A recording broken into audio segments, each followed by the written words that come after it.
Hey, welcome back. This is Ghost Popsicle, and this is the third video learning about the Adafruit Circuit Playground. And that, of course, is this funky little device right here. So we're going to pick up where we left off. So if this is the first video you're watching, you should watch the series in order, or you can just download the code that's included in the Dropbox link for this third video. Okay, let's see. Let's catch up where we were. So last time, this was our code.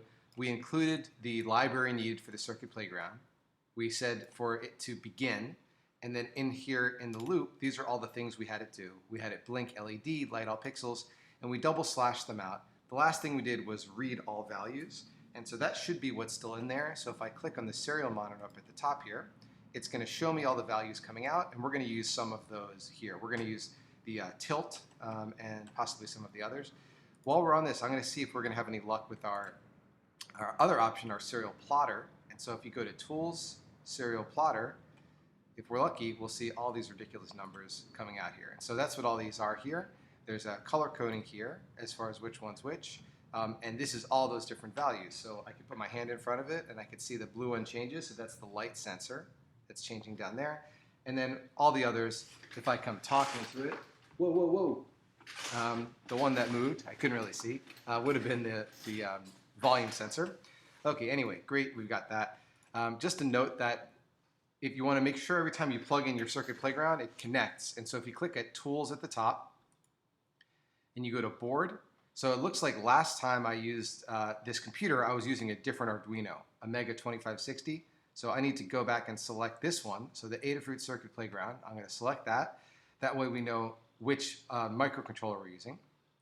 And that'll just take a moment to switch. And then I'm going to go back and I'm going to make sure that the port is connected, and it should say the word USB, or in PCs and Windows it says COM, and it's this correct one here, so that should be all good. I'm going to go ahead and hit upload just to make sure everything's working properly. It's going to compile it down here, and then in a moment hopefully it should say done, and then at least we can just move on. And the thing we're going to be doing is we're going to be working with sound. And while that goes, actually I'm going to reorganize something here. Thank you. All right, as you can see, I don't do any editing, so sorry if things are not as smooth as videos you see online, but sorry about that. Anyway, we're going to double slash out read values here, and we're going to create another function. So afterwards, we're just going to test the sound. So we're going to make a function called test sound, open, close, and semicolon. And now we're going to go down here and we're going to write that function. So this is saying to run test sound over and over and over. However, test sound doesn't exist yet. So to create a function, we're going to write void test sound, open, close, space, and then when we hit a curly bracket and enter, it's going to create a space. And so in there, this is going to be our function for test sound. And to make some sound, we're going to have to use the code for the Circuit Playground. And in the Dropbox link that's attached to this video, you will see this project, the Circuit Playground information, this sheet here. And so here it gives you all the stuff that you need. Like for example, right here, let's see here. Last time we used the light sensor. We used this section right here. Okay, part of the charm of these videos is that when I make a mistake, I'm just going to pause it and not start over. So I've forgotten to add this function here. So on the sheet that's now on the Dropbox, although you wouldn't have noticed it wasn't there in the first place, there's this function, circuitplayground.playtone, and then you have to give it a frequency, which is the note, and then the note length afterwards, which is in milliseconds. And the human ear can hear something like 20 hertz to 20,000 hertz. You can put a number like this. It doesn't mean all of them will make something you can hear, but it's something like 100 to 2,000, I think is what I've used before, and anything outside of that is not that useful. And then the note length in milliseconds, where 1,000 of them equals 1 full second. Okay, so let's go ahead and do that. I'm going to go ahead and steal this code from myself. One of my favorite things to do. Okay, and so instead of the frequency, 440 hertz, that's middle A. That's the A in the middle of the piano, just so we have some number, but it doesn't matter what we do. And for note length, let's try 50 milliseconds and a semicolon at the end. So this is going to play an A for 50 milliseconds. And let's see what happens when we do that. I'm going to click the upload button, and you'll probably hear an annoying sound in the background.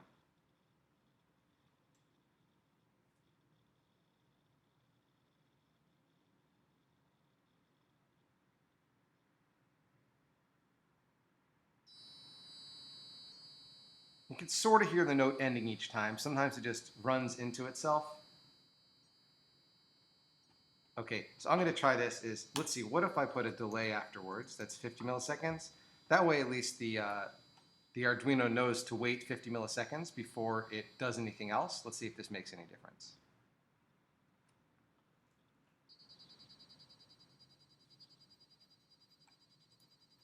Okay, so there, you hear at 50 milliseconds, it's kind of stopping each time because otherwise it's trying to play the 50 millisecond note and trying again and trying again and trying again before it's even finished playing.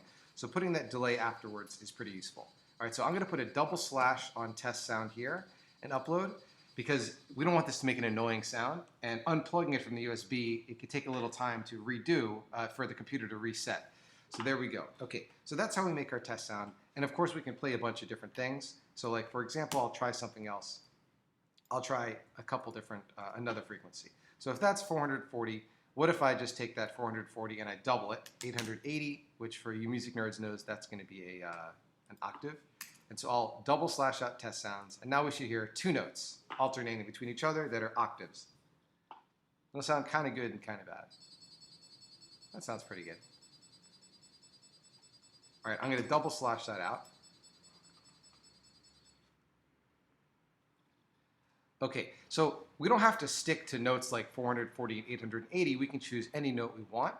In fact, we can use the loop function that we did before to make a sound that changes slowly over the course of time, like when we faded our lights in. So let's say fade sound. So this is another function we're creating. We double slashed out test sound. Now this is fade sound. So we're going to make another function here. And so in here, we're going to have a low pitch play and then a slightly higher pitch and then a slightly higher pitch. And so I don't want to have to type a lot of stuff, so I'm going to copy what I just did here. In fact, I'll copy even the delay part. But instead of 440, I'm going to start something low. I'm going to say 100 milliseconds. And then I'm going to say, let's keep that 50 millisecond delay. That seemed like a decent length for a note. And then it delays here. But what I want to do afterwards, and again, first we're going to do this the annoying way and then put it into a coded loop. We'll say 100, then we'll say 101, and then we'll say 102. And if we wanted this to keep going up to, let's say, 1,000, we would have to type a lot of stuff. And so we're not going to do that. Above here, we're going to replace these three lines completely as well as the rest of the code. So we're going to say 4, and we are going to choose a number. Our variable we're going to use is going to start at 100 and go to 1,000, let's say. So I think I'm going to use an int type variable, and I'm going to call it I. Let me have that number start at 100. That'll be 100 hertz, semicolon space. Now I'm going to have that number go up and up and up and up and up and up. And it's going to keep going up as long as it's less than, let's say my ending note is 1,000, semicolon space. And what I want to do is now I'm going to say each time, in the past we did I++, which meant 100, 101, 102, 103. But I don't want to just go up by 1. That might be too slow. So I'm going to try to go up by a different amount each time. So we have to change that to I plus equals, which basically means you're going to add a certain amount each time. And let's just say we're going to add 5.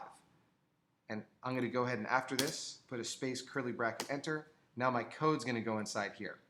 And so I'm going to take this bit here, and I'm going to use this where it's going to say, let me put my Command T or Control T on a PC to format it to make it look nice. Circuit Playground, playtone, and the frequency I want to play is I. So it's going to play I as the frequency, and then it's going to add 5. So it's going to play 100, then 105, then 110, and 115, all the way up to 1,000. And I bet you we're not going to enjoy listening to this. I'm going to go ahead and delete these here. These were just to show the idea of what we're doing. And so this right here, you can pause it. This is the code you can do. And I'm going to upload this one right now.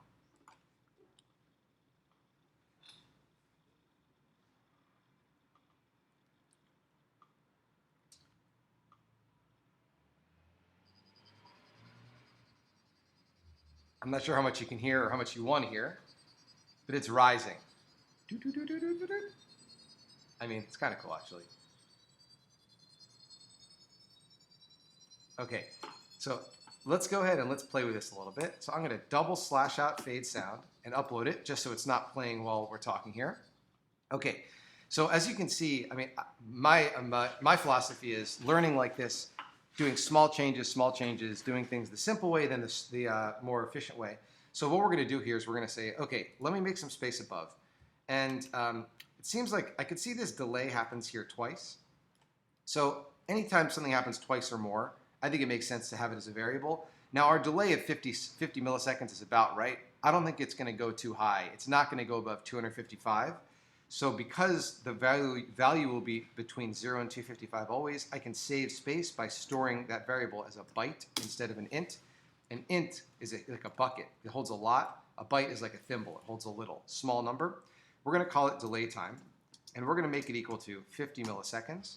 And so that 50 milliseconds now means that I can take delay time, and instead of this 50, type delay time, and instead of this 50, type delay time. That way I can very easily change this number once, and it goes through the whole program. And of course, now it doesn't save you much time, but it's going to be way easier later, especially maybe if you forget how this works. The next thing we're going to do here is this plus equals 5. I would call that the increment of how much we're going up each time. Maybe we want to go up by 1, 2, 3, 4, 5. That's also going to be a small number because each time I want to go up by less than 250 hertz, I'd say. So I'm going to call that increment, and I'm going to call that 5 for now so nothing changes. And then I'll just say that the increment goes here. The benefit to coding this way is the things that you're going to change when you manipulate this, if you want to show this to someone or edit it, they're at the top here. So you don't really have to change the code. You just change these values here. This is especially, I found this to be useful when I was learning because sometimes you kind of forget what you're doing each time. So I'm going to upload this and nothing should change at all. We've just typed it up in a more efficient way. Oops, I took off fade sound, so nothing's going to happen there. And if it doesn't upload, if it says error uploading to board, just check here that it didn't get disconnected from the port. Sometimes these get disconnected, and sometimes you just have to upload a second time for no reason. All right, let me upload that again.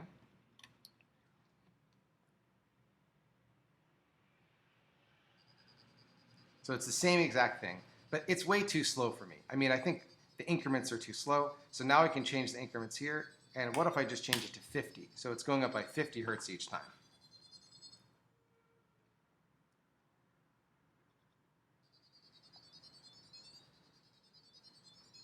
That's pretty cool. What if I said I want to end at 2000 hertz?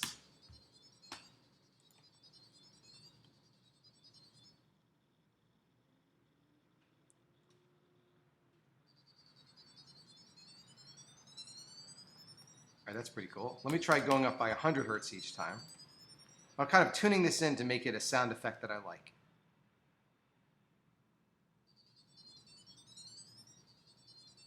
In fact, you know what? Maybe that goes too far. If I wanted this to be kind of like a video game where you get a one up, you get an extra life. All right, that's pretty cool. It's hard for me to hear it while it's playing over and over. So at the end of this, I'm going to put a delay of 3 seconds, which is 3,000 milliseconds. And I'm going to do that just for now, because if I wanted to use this as like a sound that happens when you press a button, it wouldn't play in a loop. That's pretty cool. Okay, I like that. So you know what? This sounds kind of like, all right, now that I've got that delay, let me double slash it out, because if I tell it to do this upon a button press, I don't want it to delay. That's just so I can hear if it sounds good. And you know what? This fade sound, I don't think that was a good name for this. How about like a one up sound? And I'm going to change it in the loop and here. That kind of, I'll remember what that means later, because I'm going to forget what all these things mean. And that's it. It's just going to run the one up sound. And since I took the delay off, it's going to play forever. So I'm going to double slash out one up sound because we got that one. We're finished that one, and we can use it later. Okay, so now, of course, the question is, how would you make music on here? And you can do lots of music. And so let's try this. Let's say major scale. And we're going to make one called void major scale.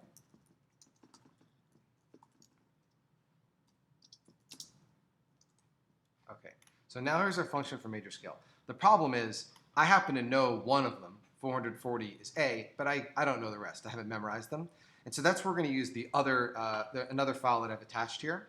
And so what we're going to have to do is go into the Dropbox that I've shared according to this video, or attached to this video, You're going to find pitches.h, and if you want, you can even inspect it, and pitches.h has done the work for you. So pitches.h, it has a word name that makes sense to us that corresponds to the frequency. Like, for example, F on octave 6 is 1,397 hertz, which I would never remember in a million years. So we're going to take that pitches and download it. It has to go in a very specific place. In your computer, go into your Documents folder, then go into your Arduino folder, and then go into the folder for this project. Because you're saving it on here, this one here is called Ghost Popsicle Circuit Playground. So I go to Ghost Popsicle Circuit Playground, and I paste it in there, and you see I've already gotten it in there. So you need to have this particular file in the folder of the project you're working on. This doesn't always work this way with libraries, but this is the most reliable way for what we're doing right now, especially when you're just beginning. Okay, so what we need to do is we now need to go back to our project, and at the way top, since we already included Adafruit Circuit Playground at the top, we're going to put all the header files next to each other, so the library files. So we're going to include this one. One key difference is that the Adafruit Circuit Playground, that is located in kind of in your global library in a place that's not in the folder for this project. It's kind of in a smarter place, but this one doesn't always work that way. So we're going to put quotes. The quotes mean that it's in the folder for this particular project. And so we're going to include that, and I'm going to click the check mark, which is not to upload, just to compile, just to make sure it finds that file properly. It knows that it's working, and that way we can fix this before we go on. Okay, it's done compiling, so that worked. So now we're going to come back down here to our major scale right here. And so we're going to want it to play a tone. And so we're going to do this probably this might be a long-winded way of doing it, but we're going to say, I'm going to borrow this piece right here. So we need to add a byte for delay time. We're going to just do 50, which is the same. In fact, you know what? Let's do 100 milliseconds. And so for our major scale function, we're making a delay time because we're going to have to type delay a lot. We're going to do circuit playground.playTone. And now the tone we're going to play is going to be something new. It's going to be note underscore C4. And the way I knew to do that is looking back at that file we looked at, note underscore, here we go, right here, C4. So capital note underscore C, and then which octave it is. So C4 is middle C, is 262. Note underscore CS4 is C sharp 4. And then note underscore D4 is D, and so forth like that. And then when you would get to the next C, the next octave up, at the end of our major scale, it's going to be C5. Okay, so I've got C4 delay time. So this should play that one note. I'm going to go ahead, because I know the major scale has really 8 notes you would play. Do, re, mi, fa, sol, la, ti, and then do again at the end. C, D, E, F, G, A, B, and then C at the end. So there's our first note. Now we're going to play our second note here. And our second note is going to be D4. So C4 for a certain amount of time and wait, D4.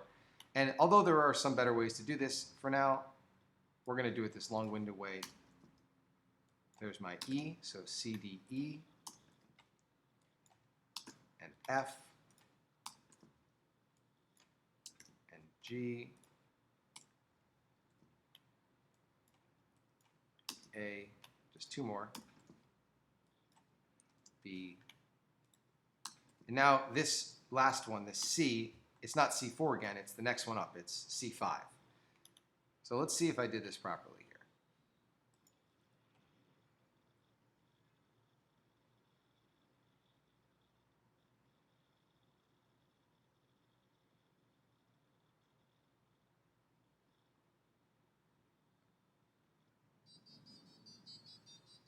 And it's just playing on loop over and over and over.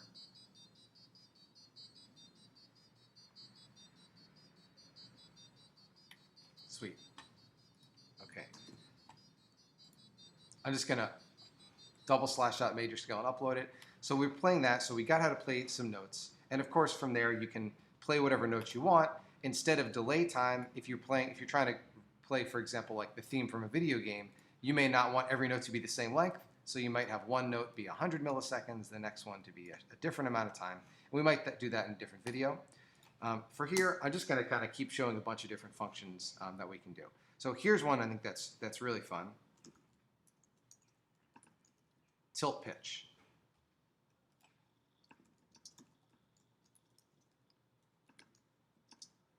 Okay, so for tilt pitch, basically what we're going to do is we're going to have it play a pitch, but that pitch is going to change based on the tilt of the device. And we did, earlier we looked at the different values. And so actually what I'm going to do here is there's read values. I'm going to turn that one on. In fact, I'm going to just leave it on. It doesn't really do anything unless you press the serial monitor, but then it's always telling us what the values are. So I'm going to click on this. Oops, USB not available. I'll just upload it again.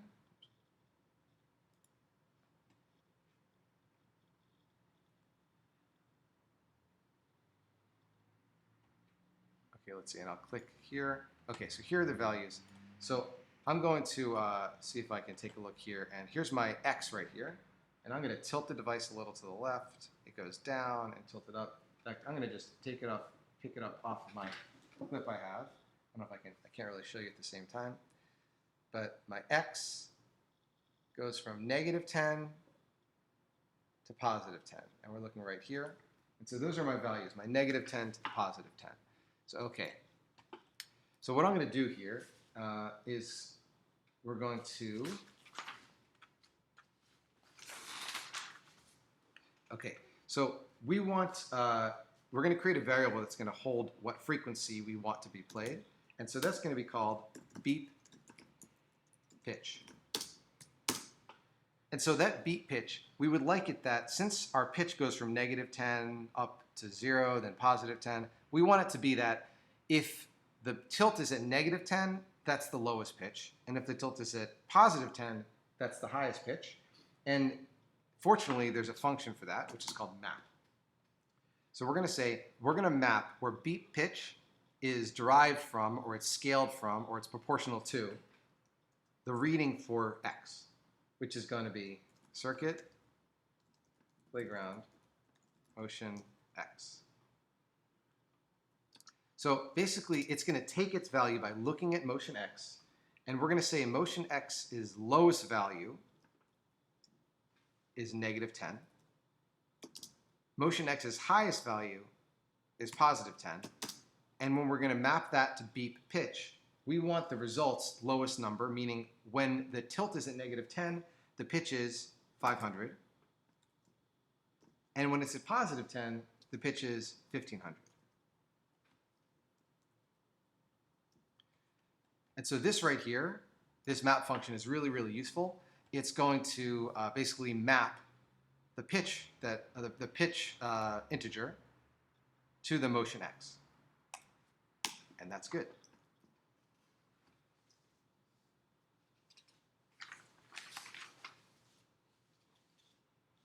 Okay, next thing we want to do is we're going to play a tone. We're going to play a tone by going circuit playground.play tone.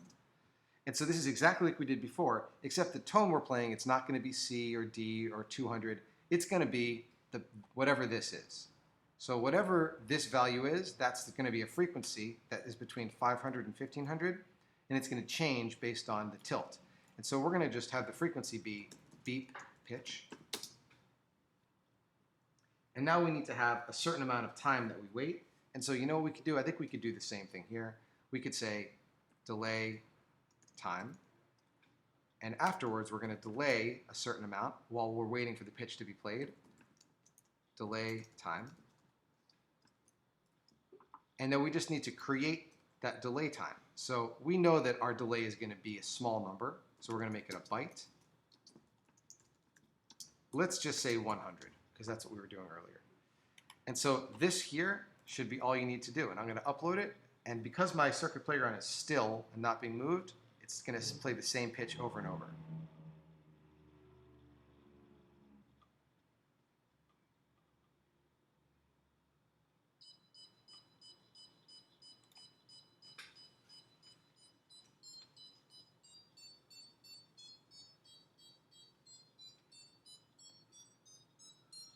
I'm tilting it forwards and backwards. Now I think we need to have a shorter delay time.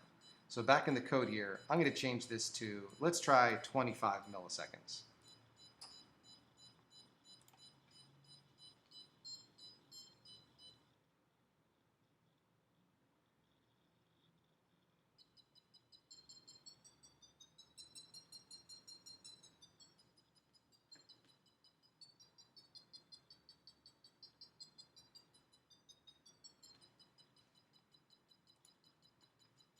Let's see, I wonder if we even need this delay time. Maybe it's got it built in there.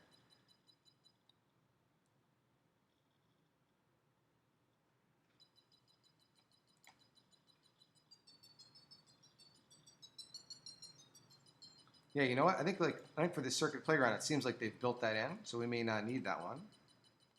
Let's make it shorter. Let's see how can we get to 5 milliseconds.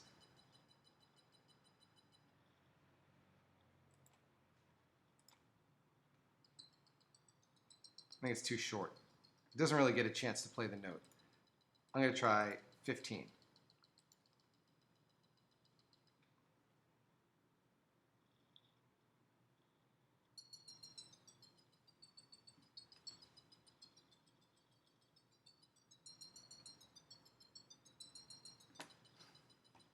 All right. All right, I think that's enough for now. You shouldn't be wasting all your time watching videos on the internet anyway. All right, thanks a lot. See you later.